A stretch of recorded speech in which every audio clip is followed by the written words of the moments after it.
Kembali lagi di video saya. Di sini kita akan membahas topik baru yang berjudul tentang pelatihan dan pengembangan sumber daya manusia. Kita masuk pada topik. Definisi pengembangan dan pelatihan sumber daya manusia. Yang pertama, pengembangan adalah konsekuensi dari hasil pendidikan dan pelatihan yang diartikan sebagai penyimpanan individu untuk memikul tanggung jawab memperbaiki dan meningkatkan pengetahuan, kemampuan, sikap, dan sifat-sifat kepribadian. Pelaksanaan kegiatan ini biasanya lebih formal sifatnya dan konsentrasinya mengarah pada strategi untuk mempersiapkan kemampuan karyawan pada jabatan yang lebih tinggi. Menurut Widodo 2015, pelatihan merupakan serangkaian aktivitas individu dalam meningkatkan keahlian dan pengetahuan secara sistematis sehingga mampu memiliki kinerja yang profesional di bidangnya. Pelatihan adalah proses pembelajaran yang memungkinkan pegawai melaksanakan pekerjaan yang sekarang sesuai dengan standar.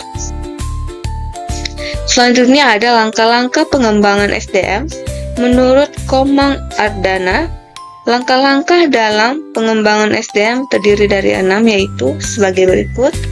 Yang pertama ada penentuan kebutuhan, yang kedua ada penentuan sasaran, yang ketiga ada penentuan program, yang keempat ada identifikasi prinsip belajar, yang kelima ada pelaksanaan program, dan yang terakhir ada penilaian pelaksanaan.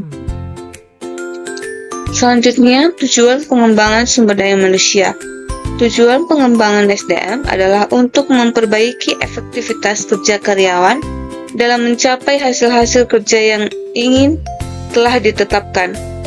Perbaikan efektivitas kerja dapat dilakukan dengan cara memperbaiki pengetahuan karyawan, keterampilan karyawan maupun sikap karyawan itu sendiri terhadap tugas-tugasnya. Pengembangan karyawan bertujuan dan bermanfaat bagi perusahaan, karyawan, konsumen, atau masyarakat yang mengonsumsi barang atau jasa yang dihasilkan oleh perusahaan tersebut. Selanjutnya, tujuan pengembangan SDM di Unil Kamelis. Yang pertama ada meningkatkan kompetensi dan pengetahuan RMIK sehingga pekerjaan dapat diselesaikan. Yang kedua, mendukung peningkatan elektronik dalam penggunaan coding, pendaftaran, analisis, dan filing. Dan yang ketiga, semakin bermutu pelayanan RMIK karena mengembangi pengembangan dan kerjasama seluruh petugas RMIK dan manajer. Selanjutnya ada tujuan dan manfaat pelatihan. Ada yang pertama produktivitas kerja, yang kedua kualitas atau quality, yang ketiga perencanaan tenaga kerja, dan yang terakhir moral. Ada juga kompensasi tidak langsung, keselamatan dan kesehatan, pencegahan kadaluarsa, dan pengembangan pribadi. Selanjutnya ada tujuan pelatihan, antara lain memperbaiki kinerja, meningkatkan keterampilan karyawan, menghindari kesusahan manajerial. Selanjutnya ada memecahkan permasalahan, ada orientasi karyawan baru, persiapan promosi dan keberhasilan manajerial, dan yang terakhir memperbaiki kepuasan untuk kebutuhan pengembangan personal. Selanjutnya definisi pengembangan dan pelatihan sumber daya manusia atau SDM. Dalam program, pengembangan harus dituangkan sasaran, kebijaksanaan, prosedur, anggaran, peserta, kurikulum, dan waktu pelaksanaannya. Program pengembangan harus berprinsip pada peningkatan efektivitas dan efisien kerja masing-masing karyawan pada jabatannya. Yang pertama ada pengembangan secara formal, yang kedua ada pengembangan secara formal. Saya ulangi, ada pengembangan secara informal dan ada pengembangan secara formal. Selanjutnya ada analisis kebutuhan pelatihan. Proses ada 4 tahapan menurut Kirkpatrick. Yang pertama ada reaksi. Tahap reaksi pada dasarnya merupakan evaluasi terhadap kepuasan peserta diklat terhadap berbagai kegiatan yang diikuti. Yang kedua ada belajar. Pada level belajar, peserta diklat ini mempelajari pengetahuan atau keterampilan yang disampaikan dalam kegiatan pembelajaran. Selanjutnya ada perilaku atau behavior, mana perilaku menurut Praktil mendefinisikan sebagai sejauh mana perubahan perilaku yang muncul karena peserta mengikuti program pelatihan. Yang kedua, ada dampak pelaksanaan program diklat, tentunya bertujuan mendapatkan hasil yang baik, seperti peningkatan kualitas produktivitas atau tingkat keselamatan.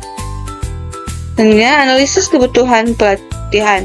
Analisis kebutuhan pelatihan adalah proses sistematis dan komprehensif untuk mendiagnosis masalah kinerja, mengidentifikasi celah keterampilan, dan menentukan prioritas pelatihan yang selaras dengan tujuan organisasi.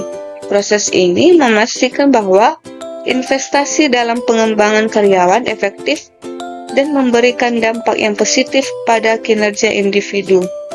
Selanjutnya ada identifikasi kebutuhan pelatihan, di mana identifikasi kebutuhan pelatihan adalah proses mengumpulkan informasi tentang kebutuhan organisasi yang dinyatakan atau tersirat dan terdapat dipenuhi dengan melakukan pelatihan. Selanjutnya ada pengukuran efektivitas pelatihan.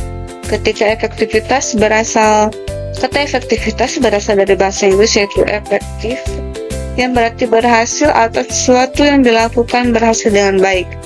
Kamus ilmiah populer mendefinisikan efektivitas sebagai ketepatan pengguna, hasil guna, atau menunjang tujuan. Efektivitas adalah melakukan yang benar, sedangkan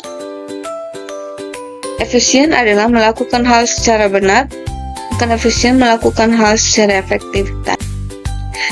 Kita masuk pada kasus pertama. Rumah sakit ABC ingin meningkatkan kemampuan stafnya dalam menggunakan teknologi informasi untuk meningkatkan efisien dan kualitas pelayanan kesehatan. Oleh karena itu, rumah sakit berencana untuk melakukan pelatihan tentang penggunaan sistem informasi manajemen rumah sakit. Nah, kasus ini membahas tentang rumah sakit ABCD yang ingin meningkatkan kemampuan stafnya dalam menggunakan teknologi informasi. Nah, untuk meningkatkan efisien dan kualitas pelayanan, rumah sakit ini berencana untuk melakukan pelatihannya. Pelatihan sangat penting untuk meningkatkan kemampuan staf, terutama di zaman yang sekarang ini. Kita mengetahui bahwa perkembangan teknologi, di mana yang dulunya dilakukan secara manual, baik penulisan data-data pasien, sekarang dilakukan secara teknologi informasi atau melalui media elektronik, sehingga memudahkan perawat di dalam mendata pasien, dan sehingga pasien tidak akan menunggu lama. Nah, kita masuk pada kasus kedua. Rumah sakit DEF ingin meningkatkan kompetensi perawatnya dalam memberikan asuhan keperawatan yang berkualitas. Oleh karena itu, rumah sakit berencana untuk melakukan pelatihan tentang asuhan keperawatan yang berbasis pada evidence-based practice. Nah, kasus ini bercerita tentang sebuah rumah sakit DEF yang ingin meningkatkan kompetensi perawatnya. Nah, apa sih yang dapat dilakukan oleh rumah sakit tersebut agar asuhan keperawatan itu berkualitas? Nah, yang dapat dilakukan oleh rumah sakit yaitu mengadakan program pelatihan, melakukan plan atau rencana dalam pelatihan terhadap karyawan. Pelatihan yang dilakukan bertujuan untuk meningkatkan asuhan keperawatan yang berkualitas bagi tenaga keperawatan. Kita masuk pada kasus terakhir, yaitu rumah sakit GHI ingin meningkatkan kemampuan kepemimpinan stafnya dalam mengelola tim dan meningkatkan kualitas pelayanan kesehatan. Oleh karena itu, rumah sakit berencana untuk melakukan pelatihan tentang kepemimpinan yang efektif. Nah, apa sih yang dapat dilakukan rumah sakit? Yang dapat dilakukan rumah sakit itu sama juga, yaitu melakukan pelatihan tentang kepemimpinan yang efektif. Itu dapat dilakukan, pelatihan dapat dilakukan dengan baik ketika rancangan dalam pelatihan itu telah terstruktur dengan baik dan dengan teratur. Baik, sekian pemaparan materi tentang pelatihan. Kita akan lanjutkan pada materi-materi selanjutnya. Terima kasih.